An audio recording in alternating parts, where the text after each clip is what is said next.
You never thought silence could feel this heavy.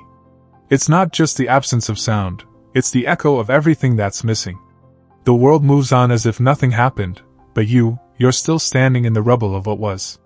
Loss has a strange way of making the air feel colder, the nights feel longer, and the days emptier. But hidden inside this unbearable quiet is a space where something sacred can happen, the slow, painful, beautiful work of rebuilding the soul. When you lose someone or something you deeply loved, the noise of life fades. Friends visit less. Messages slow down. The door stays closed more often.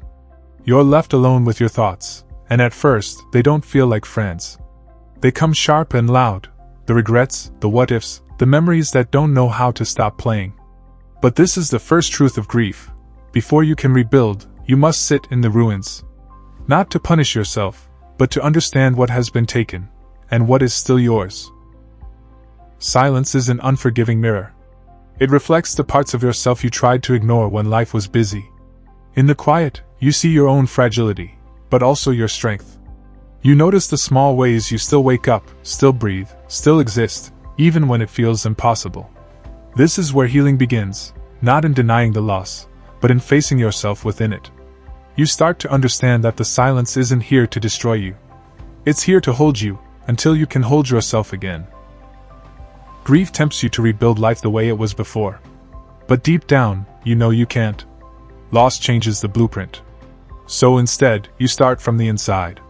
One small act at a time, eating when you have no appetite, opening the window to let in the light, writing down the thoughts that hurt too much to say aloud. These aren't just survival habits. They're quiet bricks, placed one by one, forming the foundation of your new self. And slowly, without even realizing it, you begin to carry yourself differently. Not because the pain is gone, but because you have learned how to walk with it. The deeper you move into solitude, the more you hear something you forgot was there, your soul's voice. It speaks softly at first, like a distant whisper. It doesn't tell you to move on. It tells you to move through. It reminds you that you are not just what you lost, you are also what you keep. Your compassion, your capacity to love, your ability to create meaning from pain, these are the treasures you carry out of the silence. You will not be the same person you were before the loss, and that's not a betrayal. It's the truth of living. In solitude, you learn to be with yourself in a way you never had to before. You learn that even in the deepest quiet, you are not truly empty.